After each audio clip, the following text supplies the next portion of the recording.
Hi guys, welcome to our channel Africa Angel. మన channel కొత్తగా చూస్తున్నట్లయితే ప్లీజ్ సబ్స్క్రైబ్ చేసుకోండి. సో ఈరోజు అయితే మేము పూజ చేస్తున్నాము. పూజ చేస్తే మార్నింగ్ ఎంత ప్రశాంతంగా అనిపిస్తుందో నాకైతే. సో ఈ మధ్య ఇక్కడికి వచ్చిన తర్వాత అయితే ఓపిక్గా పూజలు చేయడం అయితే అలవాటు చేసుకున్నాను. సో ఎందుకంటే పెళ్లి కాకముందు అయితే మ్యాక్సిమం అసలు చేసేదాన్ని కాదు. సో ఎందుకంటే మేము చిన్నప్పటి నుంచి హాస్టల్లో ఉన్నాము. సో ఇంకా జాబ్ చేసినప్పుడు మాత్రమే 3 years ఇంట్లో ఉన్నాను. సో ఆ 3 years కూడా జాబ్ చేయడం వల్ల అయితే నేను మార్నింగ్ 7కే బయలుదేరుతాను ఇంటి దగ్గర నుంచి. సో 7 కంటే చాలా కష్టం కదా. మా అమ్మే మార్నింగ్ లేచి ఇల్లంతా క్లీన్ చేయించేసి సో పూజకి ఏమేమి కావాలన్నీ అక్కడ పెడితే నేను స్నానం చేసి పూజ చేసి కాలేజ్కి అయితే వెళ్ళేదాన్ని. సో అలాగైతే టైం ఉండేది కాదు. సో ఇంక ఈవినింగ్ నేను వచ్చేసరికి కూడా 6:30 to 7 ఆ టైంలో అయ్యేది కాబట్టి సో ఈవినింగ్ కూడా అంత కుదిరేది కాదు. సో అమ్మే అన్నీ చేసుకుంటానండి. మార్నింగ్ లేచి మాకు టిఫిన్ లంచ్ 2 క్యారీ కట్టించి పంపించేది కాలేజ్కి అయితే.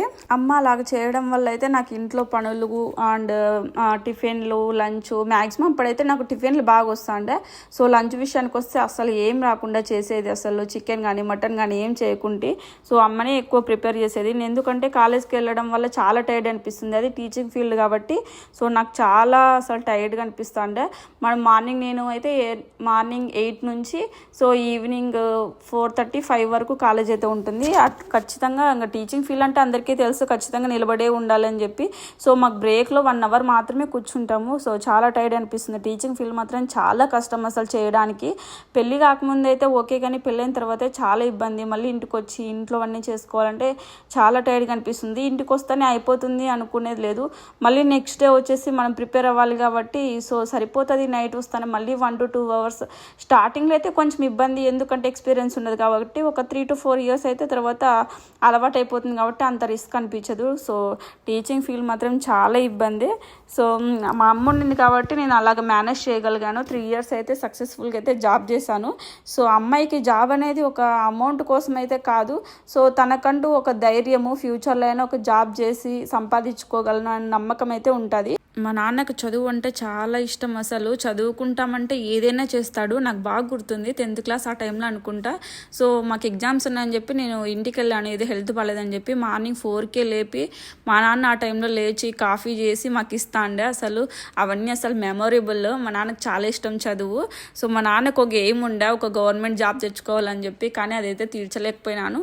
కాకపోతే ఒక ప్రైవేట్ జాబ్ అయితే చేసుకోగలిగాను. మన అమ్మ నాన్నలు మనకి ఏదైనా ఆస్తి ఇచ్చారంటే నాకైతే ఫస్ట్ చదువు అనేది మన జీవితాంతం, మన లైఫ్ లాంగ్ మనతో ఉండేది. అది ఎవరు తీసుకునేది కాదు. సో ఎందుకు ఈరోజు మా అమ్మ నాన్న గురించి అయితే షేర్ చేసుకోవాలనుకుంటున్నాను.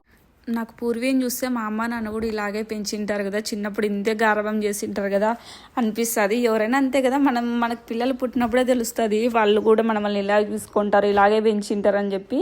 సో చాలా బాధ అనిపిస్తుంది. కానీ మనం పిల్లలు చేసుకొని ఎక్కడెక్కడో మేమైతే వేరే దేశంకి వెళ్ళి ఎప్పుడో 6 monthsకో 1 yearకో 2 yearsకో కలుసుకుంటాము. అసలు చాలా బాధ వేస్తుంది కదా. సో నేనైతే ఫస్ట్ టైం మా అమ్మ నాన్న చూడుకోకుండా అయితే 7 months అయితే ఉండగలిగాను. సో ఎలా ఉన్నాను కూడా అర్థం కావట్లేదు నాకు. మనం ఇంత దూరం ఉన్న అమ్మ నాన్నలు కోరుకునేది ఒకటే, ఎక్కడున్నా నా కూతురు అయితే హ్యాపీగా సంతోషంగా అయితే ఉండాలనుకుంటారు. ఎవరైనా అంతే కదా. సో నాకు పూర్వీని ఇప్పటి నుంచి పెంచుతానప్పుడే బాధ వేస్తుంది. ఇంత చిన్నప్పటి నుంచి ఇంత గారాభంగా పెంచి పూర్వీని కూడా అక్కడే ఇలాగే పంపించాలి కదా అని బాధ వేస్తుంది. ఇంకా ఒక అమ్మాయి జీవితం ఇలాగే ఉంటుంది.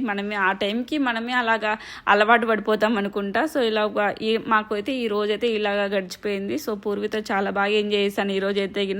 సో మాకైతే ఈవినింగ్ అయితే వర్షం వచ్చింది.